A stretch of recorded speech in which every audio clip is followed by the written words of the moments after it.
Hello YouTube, it's Charlie in Westeros here, and I'm back once again with another Game of Thrones episode review. Today I will be reviewing episode 6 of season 4, and the episode is entitled The Laws of Gods and Men. As always, my episode reviews are spoiler free, so there are no spoilers here. However, if you want to check out the reviews I do with a few other people, and those reviews which do contain spoilers, you can see them at James Johnson's channel. They go up live every Wednesday at 8 p.m., so I'll be posting a link to the live video in the info section of this video right below. So go check it out if you have read the books and you don't mind spoilers or theories and all that good stuff. But without further ado, I will get right into my own thoughts on this episode without spoiling anything. So I guess I can just start with talking about the events at Braavos. Here we have Stannis and Davos who finally make it there, or they finally travel there in the first place. Now, I have a slight issue with continuity in this episode. It seems a little strange that Davos was able to reach Braavos in such a short time span from the last episode when he hadn't even left yet. Whereas, in this episode we finally see Yara, and it took her this long to reach the Dreadfort. And it was also a bit strange for other events like Tyrion's trial to occur, I guess, so rapidly or so perfectly in tune to Davos reaching Braavos. Now, maybe I'm being a bit nitpicky here, but considering it took so long for us to see Yara finally land in the north, its placement in this episode did feel a little strange. Unless, of course, the events in this episode weren't necessarily meant to have occurred in parallel or in tangent with one another. But I digress, so I will continue talking about my thoughts on this first scene. Anyway, Davos meets with the leaders of the Iron Bank of Braavos along with Stannis, and after, a bit of a discussion, Davos is able to win over the Iron Bank of Braavos by proving to them that Stannis is an honest man who will pay the Iron Bank back, unlike, of course, those individuals at King's Landing. I think this scene was also interesting since even though we already know Stannis is Davos's leader, Stannis really says little to nothing, which I think inevitably points out his uncharismatic ways and his innate reliance on Davos for these, situations where Davos kind of becomes Stannis' voice to other emissaries or individuals that Stannis is trying to treat with. A line I found really interesting, however, during the scene was when Davos states that, quote, Cersei Lannister is the queen whose people despise her. Now, I think that's an interesting line because I think it's one of those rare instances where Davos is more or less echoing the sentiment of the common folk. I don't think he would state that unless, it was some kind of form of common knowledge throughout the land, as well as abroad, as in Braavos. But, we, the viewers, obviously, at least I think anyway, we typically don't seem to care much for Cersei. So for Davos to make such a strong statement more or less shows that Cersei herself is not popular with most of the population of Westeros. And I felt that quite interesting because, unlike us, the viewers, the people of Westeros, assumedly don't know or see their queen in the same way as we do. So that was quite an interesting piece of information we are given. Of course, I think that's also meant to stand in contrast with Margaery, who, is so loved and adored by the people. And I won't get into any spoiler territory, but I do personally think that this, dynamic is going to get played up later on. So later on, we have Davos meeting with Salladhor Saan, the sellsword who originally fought for Stannis, but gave up his side since he couldn't get paid, as of course Stannis ran out of funds. But now that Davos has enough gold from the Iron Bank, he is able to rebuy his services, which of course means that Stannis now has yet again some semblance of a fleet. I thought this scene was a little interesting for the fact that Salladhor Saan was in a pool of water. He was in a bathtub, and I think it means something slightly significant, but I'll touch on that in this next scene shortly, because now we have events at the Dreadfort that I want to discuss. So, as I mentioned, we finally get Yara Greyjoy this season after, I think, 6 episodes of waiting for her presence. At the Dreadfort, Yara attacks, of course, in order to regain her long-lost brother Theon. She finds him, but he doesn't seem to want to leave the Dreadfort, and he appears to think that this is just another trick by Ramsay. Just then, however, Ramsay enters the prison or the dog kennels where Theon is kept, and he's covered in blood. Now, right before that scene, Ramsay was having sex with Miranda, the same girl that he was helping hunt down that other girl, Tansy, in I think the second episode of the season. So when that was transpiring, I don't know if it was just me, but Ramsay did seem a little despondent. And after that, the fact that he emerged covered in blood as he confronts Yara and her men, I felt it was quite interesting, because I think this might be a hint that either he had killed or he had seriously injured Miranda, or he had let her scratch him up or something, because he's covered in blood. My initial thought was that it looks like they were into some really kinky stuff when they were doing the dirty, but we couldn't really see any cuts or scars on his body. We just see blood strung across him. So I am slightly leaning towards the thought that blood was indeed Miranda's, because I did think he was going to off her at some point, and just like he offed the other girl, Tansy, in the first episode or in the earlier episodes of the season. And I couldn't really see any cuts on his body, so my hunch is that he probably killed Miranda. And I think we're going to really get to know whether that's the case or not in the future episodes if we ever see her again. So after this scene, Ramsay, rewards Reek by giving him a bath. Now, this is what I wanted to bring up, as I mentioned earlier, because I found something noteworthy about the scene. Again, the significance of the bath as as I interpreted, a location of sexual energy, if I can use that term. In the previous setting, we had Salladhor Saan in the baths of Braavos, and he's basically, hooking up with a gaggle of prostitutes. And then here we have a bizarrely homoerotic scene between Reek and Ramsay, where Ramsay orders Theon to strip down and go into the bath as a reward for not betraying him. And then, of course, Ramsay begins to wash Theon. And I think he even states at one point, "Oh, do you love me, Reek?" And Reek says, "Yes, master." And then, Ramsay tells Reek that he has to do a service for him by pretending to be Theon in order to reclaim a castle in the north called Moat Cailin, which has been claimed by Ironborn forces. This scene, of course, could be read as, just Ramsay manipulating Theon to make him do something, but I don't think Ramsay would really need to manipulate or be nice to Theon or Reek to get him to do something. I think partially, or part of Ramsay's reasoning in the scene was, I think, of a slightly sexual nature of his own interest, and I don't know to what extent. I really feel that the scene was somewhat intentionally ambiguous, but I do think that the earlier scene with the intense sexually charged undertones and energy of the bath scene in the brothels with Salladhor Saan was intended to heighten up this sense of sexuality in this specific setting. I also think that Ramsay's apparent lack of care during the sex scene with Miranda was also meant to emphasize, again, a bizarre and creepy form of tenderness that was taking place in this scene between Ramsay and Reek. So, yeah, I'm starting to slightly, or at least strongly, think that there's a very, very strong sexual component, or at least some undertones, in terms of Ramsay and Theon's, or in this case, Reek's relationship or partnership, if I can use those terms. Anyway, I'll leave it at that. I want to hear what you guys think on that matter, but I will move my thoughts along to events taking place across the Narrow Sea. So we finally get to see one dragon. It was Drogon, I do believe, and for a second, I thought for sure the dragon was going to eat that little kid, but instead he had a ram for supper. Daenerys, of course, being the benevolent queen that she is, pays the shepherd back 3 times the worth of his losses in this instance. And then, of course, we meet a new character, Hizdahr zo Loraq, a Meereenese nobleman whose father was apparently strung up on a cross when Daenerys conquered the city. Now, the one thing I thought that was interesting in this scene is that we learned Daenerys didn't handpick which of those masters she was going to crucify. And apparently Hizdahr's father was also against slavery.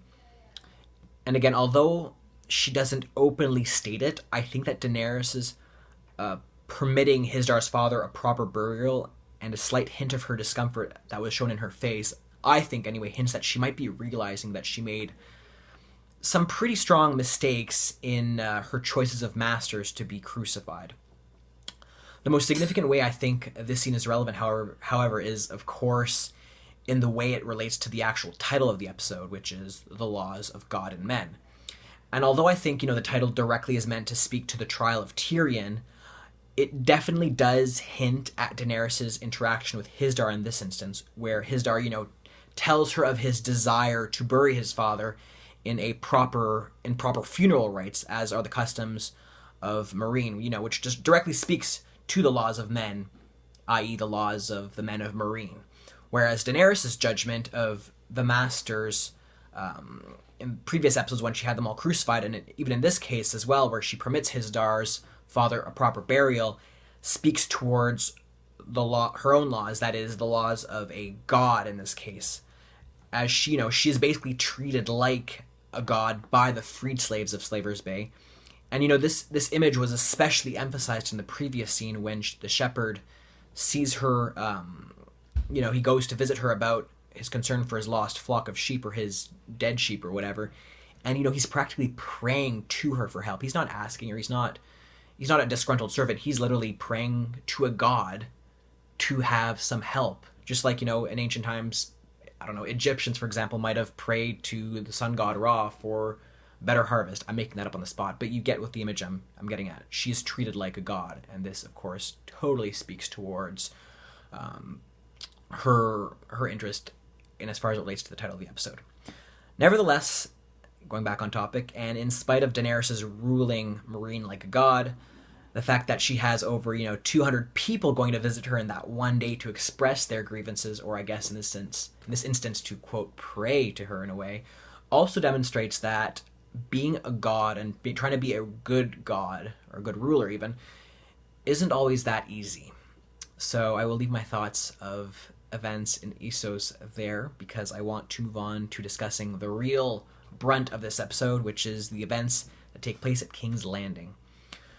So moving along, we have a scene where the King's Small Council are discussing matters of state. I think one of the most intriguing aspects of this scene was the fact that Tywin is finally starting to realize just how much of a threat Daenerys is, and how much of a presence she's starting to pose on Westeros itself. On a lesser note, however, I thought that Mace Tyrell's actor did an amazing job in being the latest suck-up to Tywin in this scene. It reminds me a bit of a scene from the last season where we have all these members of the Small Council trying to show their proximity to Tywin, i.e. their proximity to power, in the ways that they choose to seat themselves around the table. So, just a little homage to that scene in the last season. But, yeah, I think, like I said, the biggest point that was made in this scene was the fact that Daenerys is, even though she's halfway across the world, as Cersei said, she is a very, very, very crucial player in the Game of Thrones. Dun dun dun. Anyway, after this scene, we have an interesting discussion between Varys and Oberyn Martell.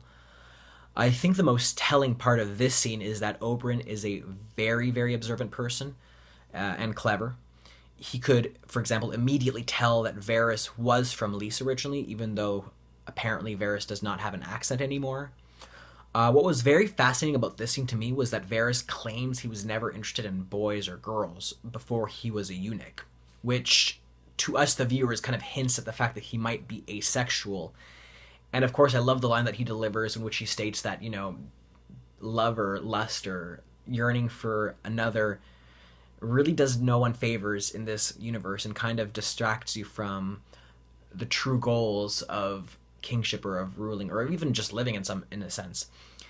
And although he did not make the statement, I think it definitely does echo back to events that transpired in the second and third season with Robb Stark, who married Talisa Major because of his emotional or his desire for her, rather than do the wise or the smart decision and marrying Walder Frey's daughter in order to cement an alliance with him.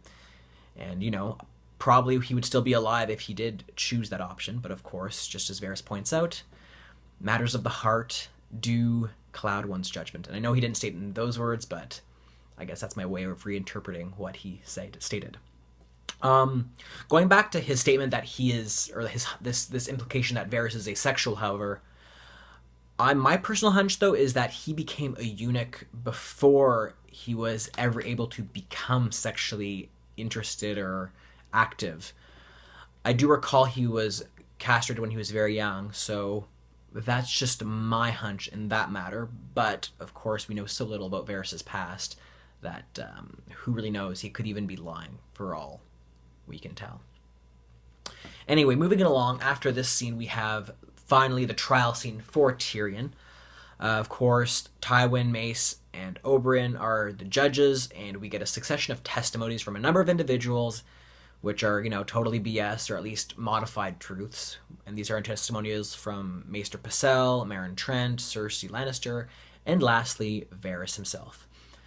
Now, I don't have a lot to say on these individuals as a whole, but I did find one thing interesting following Varys' testimony, because Tyrion requested to ask Varys one question after Varys, basically points out Tyrion's guilt in this matter. Tywin acquiesces and permits Tyrion to ask him a question. Tyrion basically reminds Varys that he, quote, that he stated he would not forget Tyrion for his past actions, like at the Blackwater.